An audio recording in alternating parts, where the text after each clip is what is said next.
Hey everybody, Nick here from TAC Drivers. Today we got a good one. We're comparing these two ARs. They're built slightly different and both of them have had some things changed on them. So we're going to start with the guy on my left here. Let's get that one out of the way. This is the Ruger AR556. Now when you first purchase one of these ones, it does look different than this. Things have been changed on it. I'll get a picture on here right after this to show what it used to look like when it first was purchased.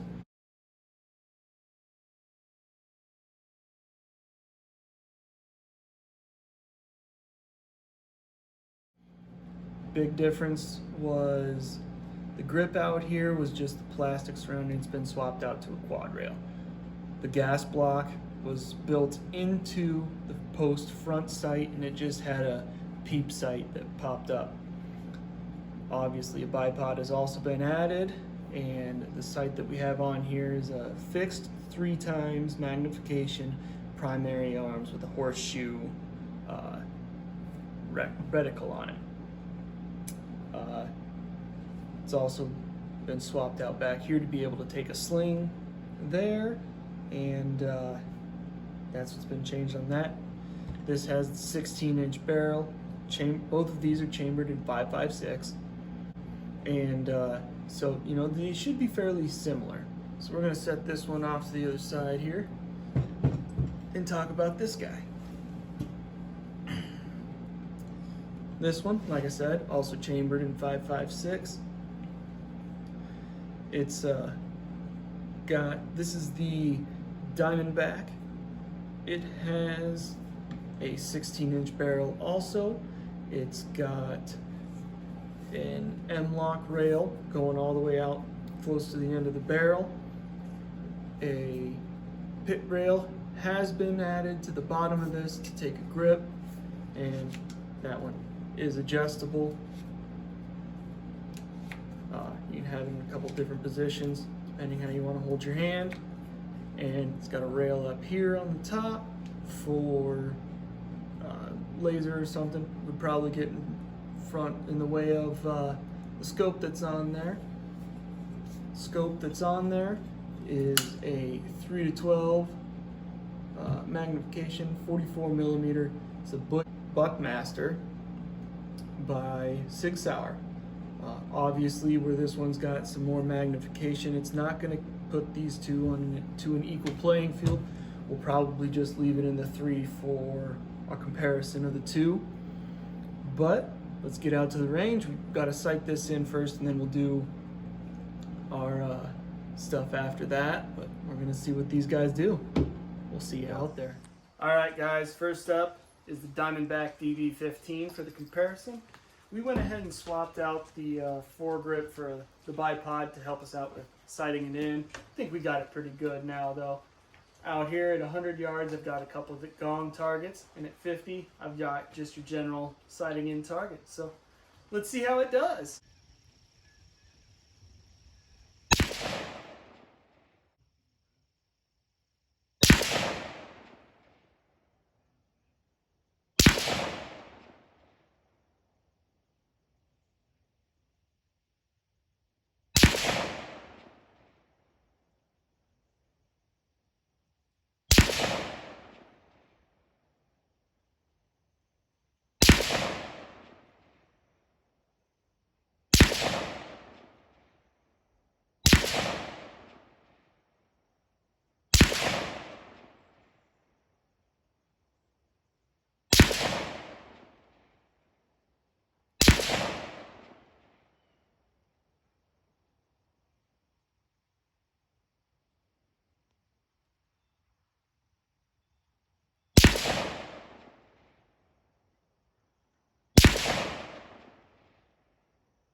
Alright guys, little explanation what I had going on while I was shooting.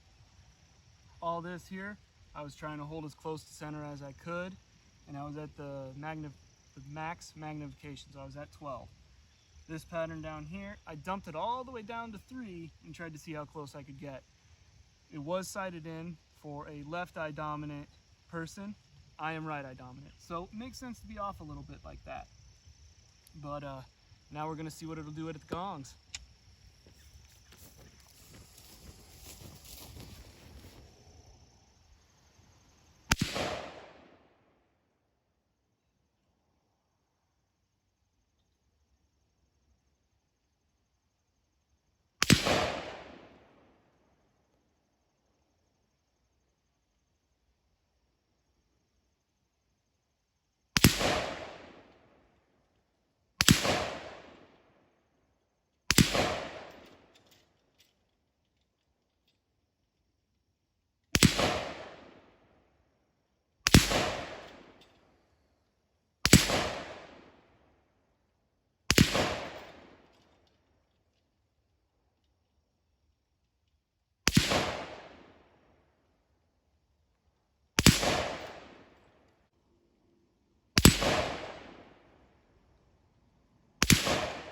Go.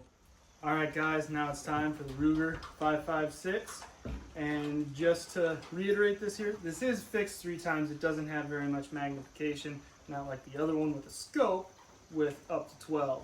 So probably should have played with the other one at 3 a little more just to have a better comparison, but we'll see what it does.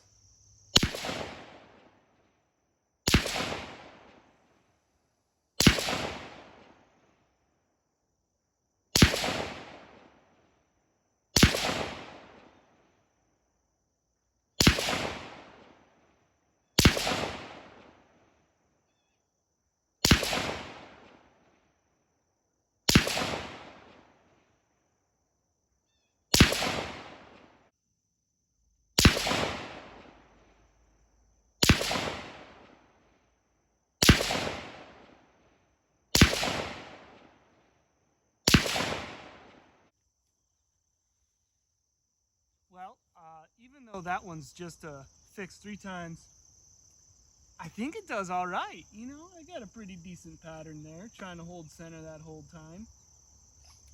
Sometimes what it takes is just really knowing the gun that you've got and where it shoots at, because that can make a world of difference. All right, let's see what it does at 100 with the gongs.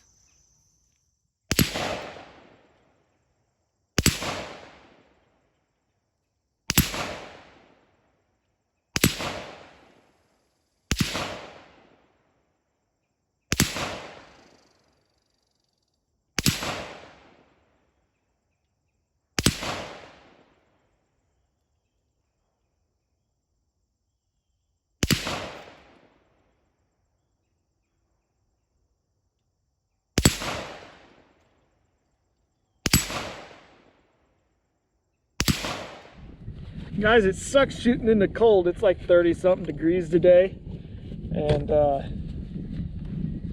it doesn't make for a great time, but we got some tannerite out there, a few gongs. One's at 80, one's at 90. I know I showed you some footage with this at 100 yards and 50 yards.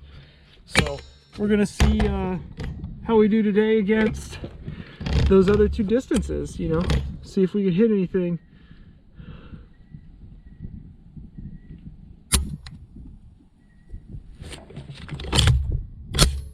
Helps if you chamber around first,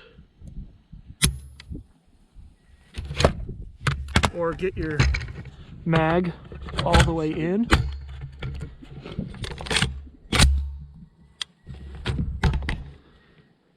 All right, 3rd time's the charm, right? There we go. I'm not sure if I hit it or not. Oh yeah. Okay. Go for this other gong. This is the one that's at about 80 yards.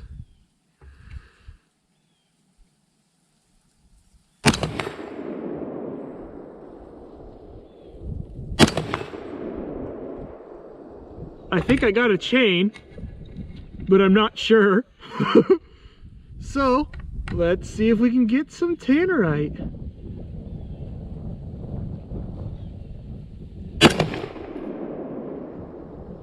We got to come up a little from that?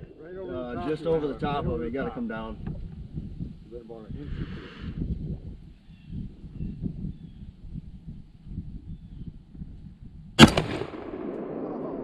Still high. Boom! Actually has a flash. Tannerite sure is a lot of fun. So, I guess we'll go back to a gong target, pop some more rounds through.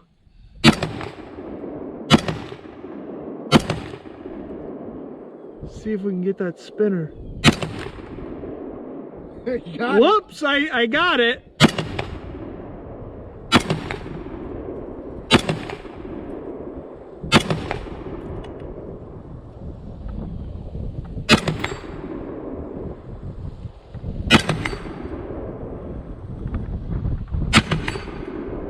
And we're empty, but hey, we got the tannerite. I think we hit something almost every time once we figured out what was going on with our shooting. I don't know if the GoPro got it all since it was all catawampus, but it'll hit. Hey guys, out there should be about the middle of the screen. We got a big old 4-pound bottle of tannerite. It's just so you know, 4 pounds of tannerite will fit perfectly into a handle of Windsor. Just a fun fact for you, but that's what we're going to be shooting at.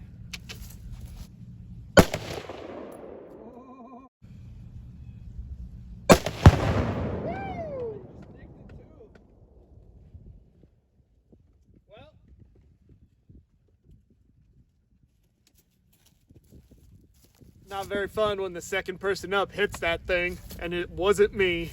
Hey guys, here we are back from the range. Obviously, shot a couple different days, but as far as the comparison goes, the Ruger and the Diamondback, pretty much spot on. I think I got the same number of hits with each one. One thing with the way this scope is mounted with the riser, it's higher up, you have a better line of sight when you shoulder it. We found that out as we were sighting in that other one. That customer has since gotten a riser for that so that it's about the same height as this, and to my knowledge it still shoots great, so he's enjoying that. I enjoy this one, but as far as their capabilities go, I think they're pretty much the same. I can't say I've shot too many other ones, but I think they're all going to perform fairly similarly. I would love to get my hands on one that is supposed to be a higher quality than what this is. Just to compare it would be a great thing to do. Get my hands on a few other brands of these, and maybe a few different calibers as well. You know, there's so many calibers in the AR platform, but this is what I've got, and it's an enjoyable firearm, especially on range days when you have tannerite. Like I said, we had some out there at about, it was 90 yards, somewhere around there, but we had one that had a nice boom to it. The two that I shot both got smoky, or the two that were shot in the video, I should say. The one that I was shooting at, it obviously smoked up pretty well. And the 4-pounder didn't have as big a boom as we thought it would.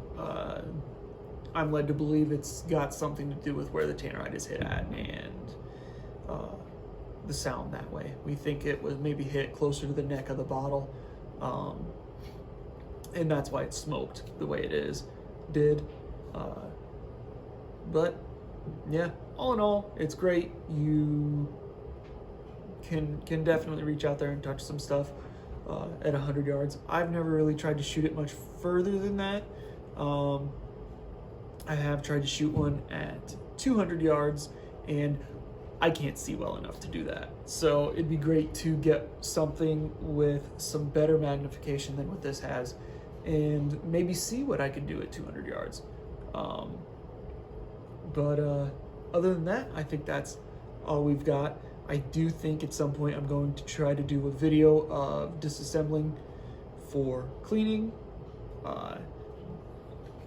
There is a pin here that needs to be pushed from this side. I don't have anything to push that currently, but then it tilts after that. It's been a while since I've had one apart.